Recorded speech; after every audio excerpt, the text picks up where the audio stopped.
Well, let's just say I feel the same. Call to order the City Council work session for City of East Grand Forks for Tuesday, October 10th, 2023. Would City Clerk please call roll? Mayor C. Gander. Here. Council President Mark Olstad. Here. Council Vice President Tim Riacall. Here. Council Members Glenn Fetter. Here. Ben Huttunen. Here. Dale Helms. Here. Brian Larson. Karen Peterson. Here. Does term quorum number 1, discussion on Demers Professional Building Fund. Reid, Huttunen, please. Thank you, Mr. President, council members. As we look through, Ms. Anderson has been preparing the monthly cash reports and account balances for you all.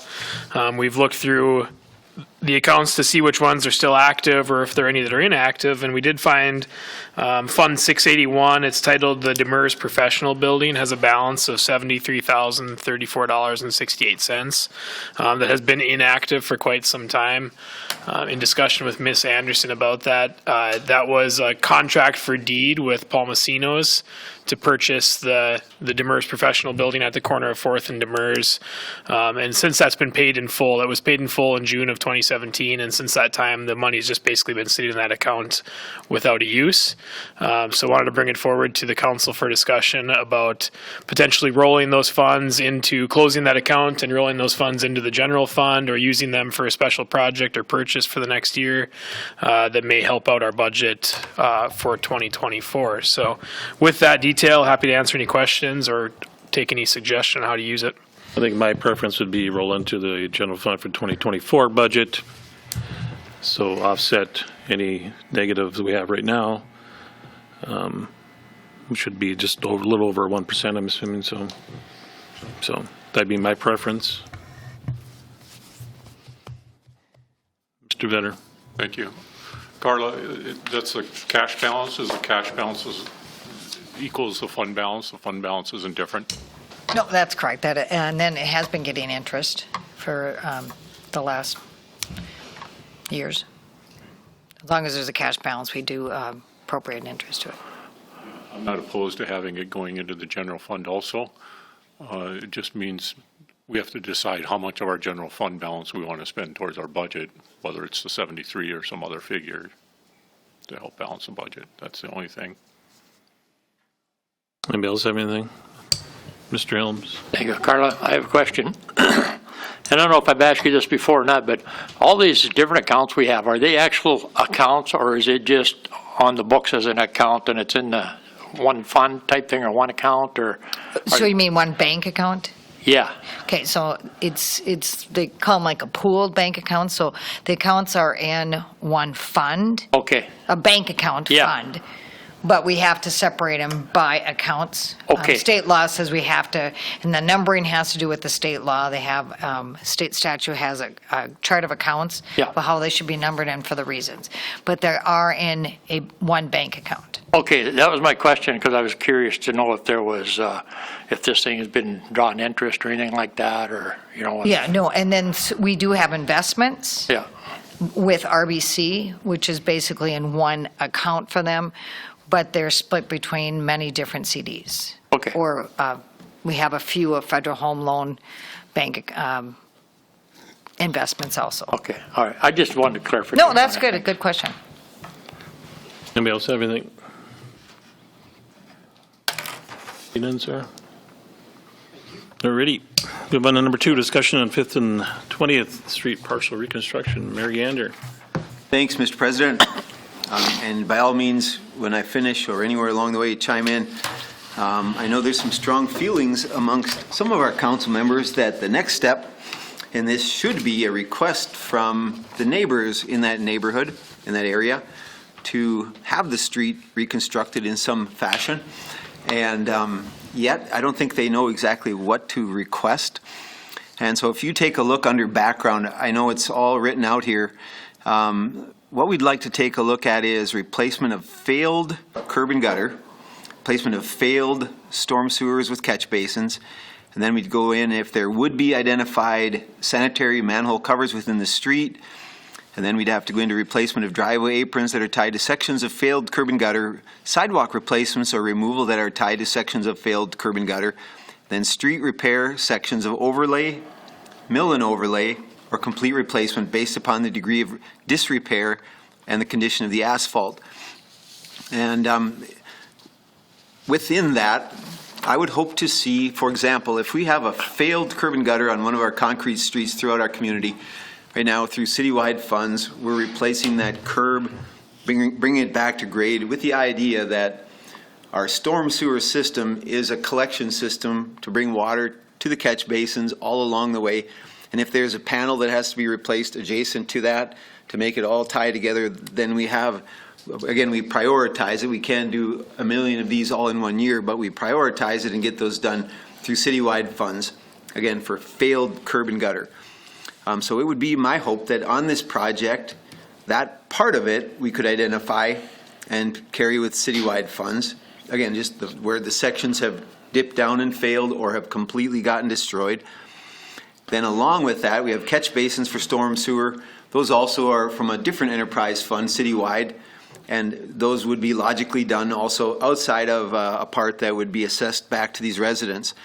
And from there, we would take the rest of the cost, including driveway aprons and sidewalks adjacent to failed curbs, that would go back to the residents, along with any other replacement or repair of the pavement surface.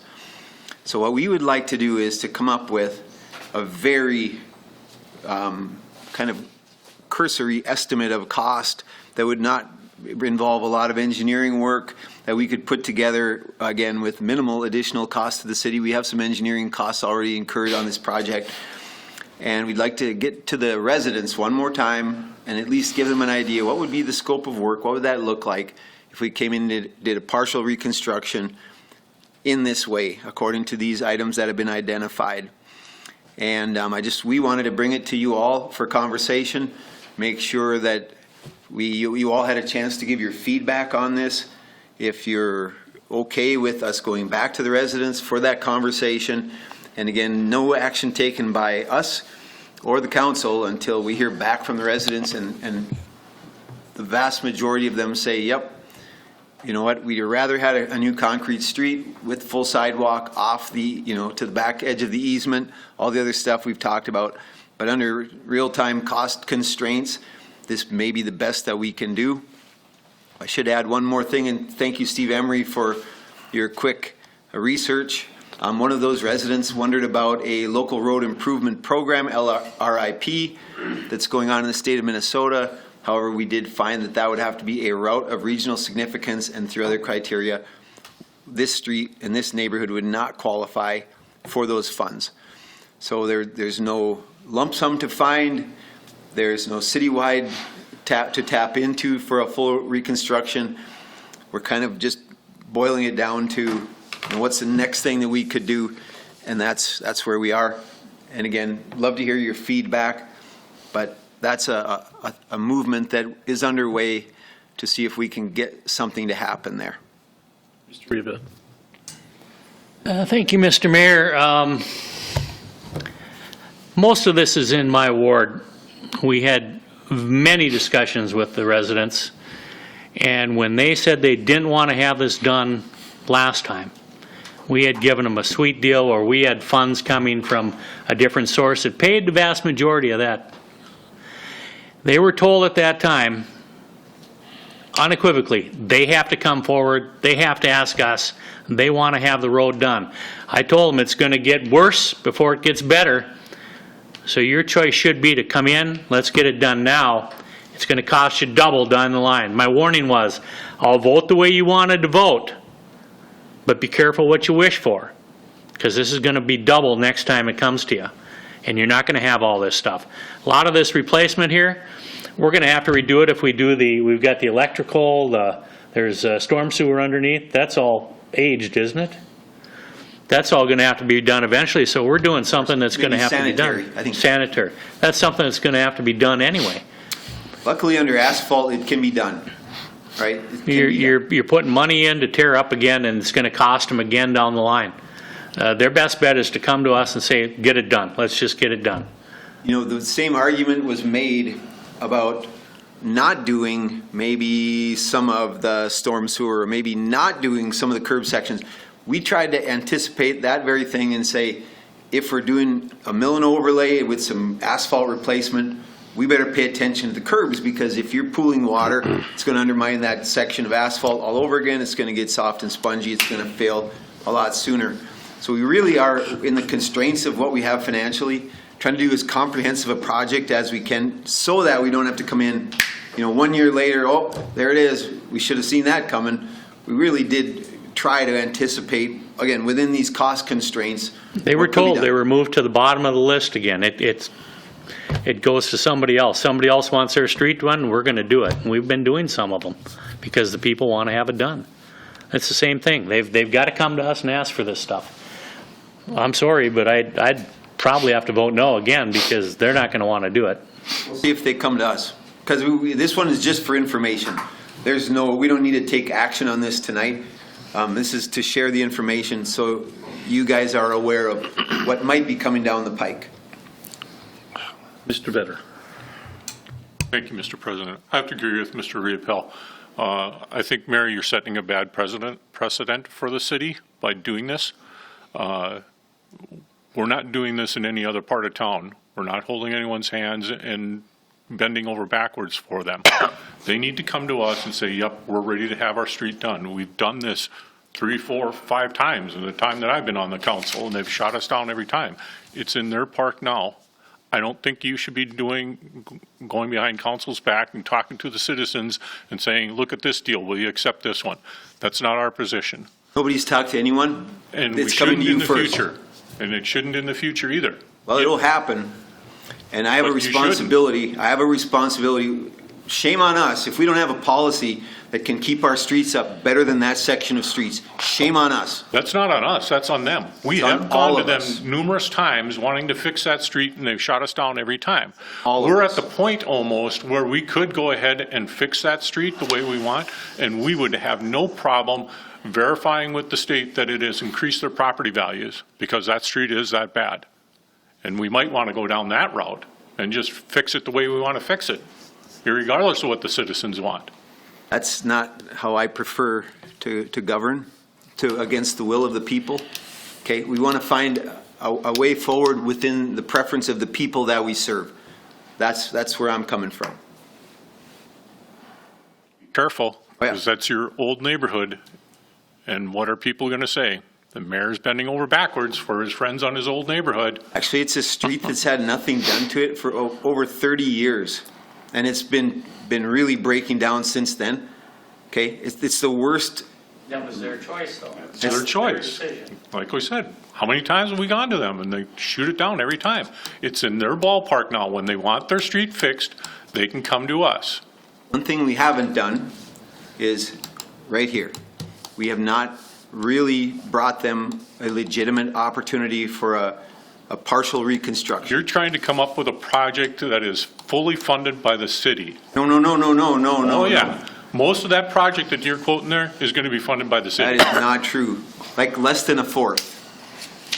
Less than a fourth. A lower percentage than if we'd have done the full street replacement funded largely by Water and Light. The vast majority of this will be funded by the adjacent properties. And it could be reproduced. This is, if we want to do this, this is a system that could be reproduced in any neighborhood, not our first choice. Way better to do a new concrete street, new curb gutter, new all of it. But if that becomes cost prohibitive, this is a program that could be reproduced in any neighborhood, anywhere throughout our city, in a sustainable fashion. Setting a bad precedent, Mayor. I don't prefer it, but I sure don't like 30 years of dead street. Where, really, talking to the neighbors in there, I just walked through, after a rain, Steve Emery and I thought we should see where the dead curb sections were. Some of the neighbors came to me and said, I feel as though some of the residents are not even properly maintaining their homes any longer because of how bad that street looks. It's actually impacting their civic pride in maintaining their properties against that street. It's on them. Come back and say, yep, we're ready to have our street fixed, and we'll fix it. We'll see. We'll see. Maybe there's an option here. Just wanted you all to be aware of it. Not our preference. Would have rather done a full, complete replacement. This will not be as durable. We know that. Well, my position, Mayor, is you should not move forward on this. And Okay. if we have to bring it to council next week and vote on it, whether you can go forward with this or not, then that's what we need to do. Then bring it. because this is the only way forward right now. Anybody else have anything? I have a Karen. question regarding to what you said. You said that there's a sanitation issue Underneath. underneath, and will that go back on to the residents to have to pay for that too? So I'm going to say, Jason sent me some video today of the sanitary sewer system that's underneath the street. There's not a lot of, in that area, there's not a lot of sanitary sewer under the street because a lot of it is in the alleys. What we did look at, it's clay tile sewer. Structurally, the clay tile sewer looks fine. So if we're looking at this project, which again, I perceive this as more of just a mill and overlay project, this is a 10-year project. This isn't a 30-year project. So again, I think if the city was going to go this direction, I would not recommend replacing the sanitary sewer at this time. We are reviewing the storm sewer. That's something we're still in the process of doing. I think right in the intersection of 5th and 20th, there might have been some storm sewer there that maybe had some cracks type stuff that maybe we'd want to address with this project, but I don't think we would address all of the storm sewer with this project. Again, we'd be probably looking at both of those utilities if we were looking at full reconstruction, where we're totally tearing everything up and redoing everything. Any deficiency identified right now would be fixed right now. If we had an immediate need, we would address that now. Yep. But again, if we think we can buy ourselves 10, 15 years, I think we would just do that at that time. Because then even probably in 10, 15 years from now, again, you're probably looking at full reconstruction. Also, we would look at replacing all the water mains in there. If you remember, in our previous discussions, Water and Light, they said if it was kind of just a mill and overlay, partial reconstruction, they would not replace the water main at this time because it's an asbestos concrete pipe, not cast iron. They also said if it was full reconstruction with asphalt, they would not. Only concrete. Correct. Yep. Yep. So.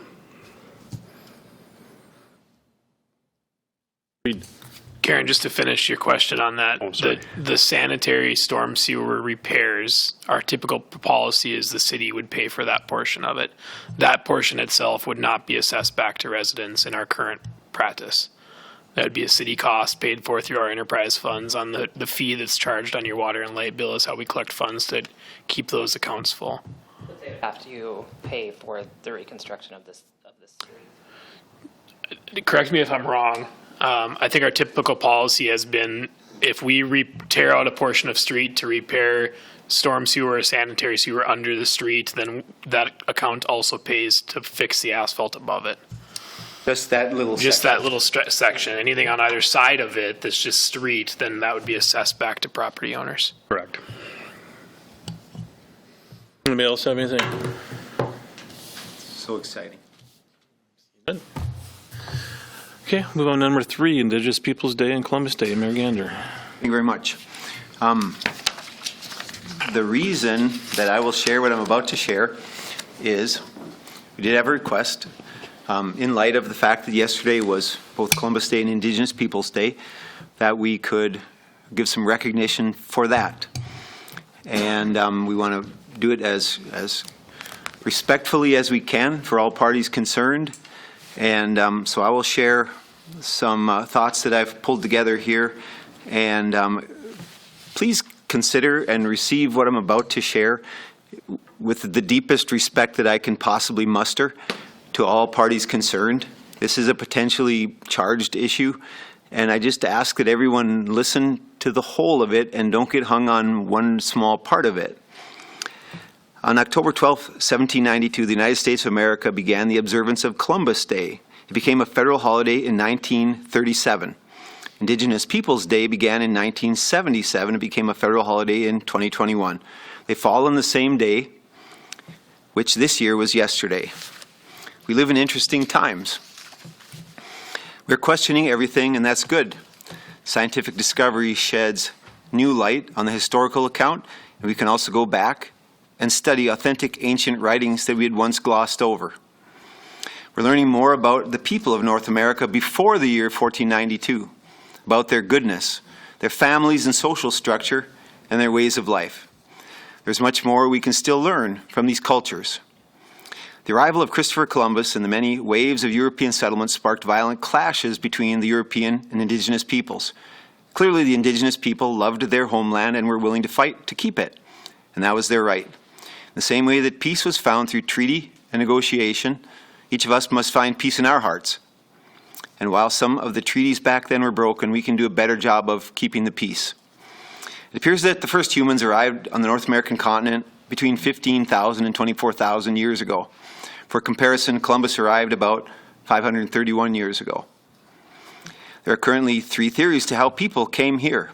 First, there was the temporary land bridge theory, in which they walked across a land bridge that spanned from eastern Siberia to Alaska for about a 5,000-year span. There's the theory that they came across the Pacific Ocean, navigating the open seas into the Amazon region of South America. There's a theory that suggests European hunters may have traveled across the Atlantic on a large sheet of ice, perhaps extending their hunting territory. There are currently 574 Indian tribes and Alaskan Native entities in the U.S. 574. In our region, of course, we have the Sioux, the Chippewa, the Mandan, the Arikara, the Santee, the Wahpeton, Menominee, Dakota, and others. And other familiar tribes across the nation, which we've all heard of: the Apache, the Navajo, the Cherokee, the Seminole, the Cheyenne, the Pawnee, the Aztec, Blackfoot, and others. There's so much history to be shared to fully understand this land in which we live. We must learn the wisdom and thoughtfulness of Chief Joseph and the Nez Perce. We must learn the valor and dedication of Chief Geronimo and the Apache. In the Northeast, we have much to learn about Chief Pontiac and the Ottawa. We will see the courage and the wisdom of the Sioux people, including their chiefs Red Cloud, Sitting Bull, and Crazy Horse. In the South, there's rich history surrounding Montezuma and the Aztecs. We will need to learn more about the Mandan and the Shoshone, who were friendly and helpful to Lewis and Clark as they explored the western regions of North America. We should study the Wampanoag tribe, who fed the Pilgrims and saved them from dying in the winter of 1620 to 1621. We should learn that the role that Squanto played in helping the Pilgrims survive by teaching them local farming techniques and other adaptations to life in North America. We should learn of the religious practices of the Native American people. They knew that there is a God before the Christian missionaries ever arrived here.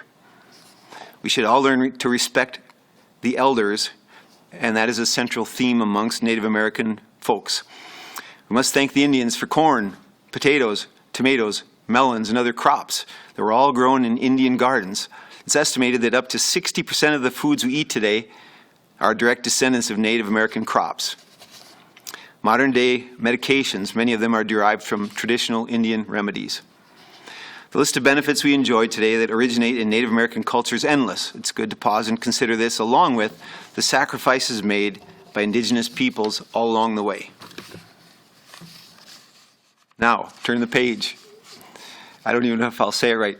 Leif, or Leif Erikson of Norway, appears to have stumbled onto the North American continent around the year 1000 AD in the region of Vinland, along the northeastern coast of Canada. It's likely that he didn't fully comprehend what he had discovered or was unable to convince others of its significance. For all we know, he didn't make it back home. I don't know. Christopher Columbus was born in 1451 and died in 1506. Columbus was an Italian explorer known for his skills at navigation and seamanship. When Columbus was 14 years old, he became a sailor. He also had a business to sell maps and charts. Columbus continued to study geography and navigation, eventually becoming a master sailor. Columbus had earlier moved to Portugal since they were the hub of seafaring. When he proposed making an expedition to the Indies through a westerly route, the King of Portugal refused to finance the trip. Columbus had no possible way to finance the trip on his own. So he moved to Spain, eventually asking for the support and financing of the king there. And after much persuasion, the king relented and agreed to fund the trip. Columbus was given 3 trips for the voyage, the familiar Nina, Pinta, and Santa Maria. He was also given a crew, several of which were newly released criminals who received their freedom under the terms that they sailed with Columbus. He was also given the necessary supplies. Well, on August the 3rd, 1492, Columbus and his crew sailed from Palos, Spain, to begin their journey. On October 12th, 1492, they caught sight of land. It 'Twas the islands of the Bahamas. He thought they had reached Asia, so he called the islands the Indies.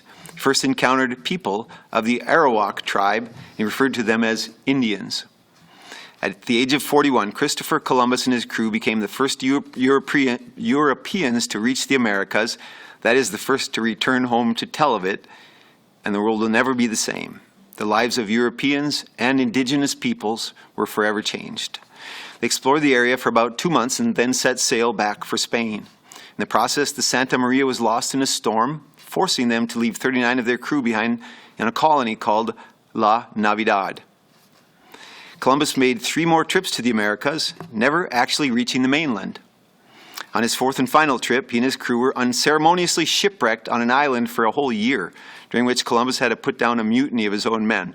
Finally, Diego Mendez, one of his captains, who had taken a canoe to a nearby island, returned with a ship to rescue Columbus and his remaining crew. If Christopher Columbus had not traveled to this continent when he did, someone else would have between then and now. Columbus had the bravery, the navigational skills, and the stamina to do it. It opened the door to further exploration.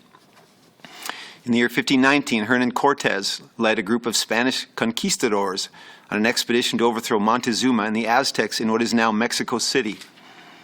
Montezuma had so brutalized the neighboring tribes that he had defeated that one by one these tribes joined up with Cortez. By the time they reached and marched on the capital city, Cortez had only about 800 of his own men and tens of thousands of indigenous soldiers fighting on his side. That should serve as a lesson on how we should regard people that we disagree with. And now, finally, in the year 1534, Jacques Cartier led an expedition to North America and claimed much of what is now eastern Canada for France. He was in contact with the Iroquois and the Huron tribes. His early settlement on the Gaspé Peninsula in 1535 did not last due to harsh winter conditions and conflicts with the Iroquois. It wasn't until Samuel de Champlain returned later that permanent settlements were formed and trading was established through partnerships with the Huron and Algonquin tribes. Once again, cooperation beats domination in the long run. Well, fast forward to today. America is a beacon of hope to the world. We represent freedom, equality, and human dignity. None of this erases past mistakes, but it does serve as a foundation on which to build going forward. All of this reminds me of a friend of mine. We've gotten to know each other over many years. This friend is Native American. He and his wife dedicated their later years to equipping young Indian students to excel in post-secondary education. Once, when he was over 80 years old, he asked me a question. He said, "From the time I was 20 years old until I was 40, I lived drunk. Would you like to know why that was?" I said, "Yes, I would." And he said, "Whenever I got sober, all I could think of was killing the white man for what he did to my people. Every time I got sober, I was so full of hatred, I could only think of killing the white man for what he did to my people. Then, from age 40 to 80, I've been sober, with no more of that. Would you like to know what happened?" I said, "Absolutely yes." He said, "I found the Lord, became a Christian. God filled me with so much love that I could be sober and now want to kill the white man. My hatred was gone." Well, this kind of thoughtful soul worked through his anger to find peace. And he dedicated the balance of his life working with his wife to helping young Indigenous people obtain their advanced degrees and excel professionally by equipping them to excel in college, which would equip them to excel in all of their graduate degrees and so on. Well, could there be a lesson in here for all of us? I believe that these two holidays, Indigenous Peoples Day and Columbus Day, can exist on the same day, just as we strive to live at peace with one another right now. Thanks. All right. I entertain a motion to adjourn. Moved by Vetter. Second by Reid. All in favor say aye. Aye. Opposed, same sign. Motion is carried.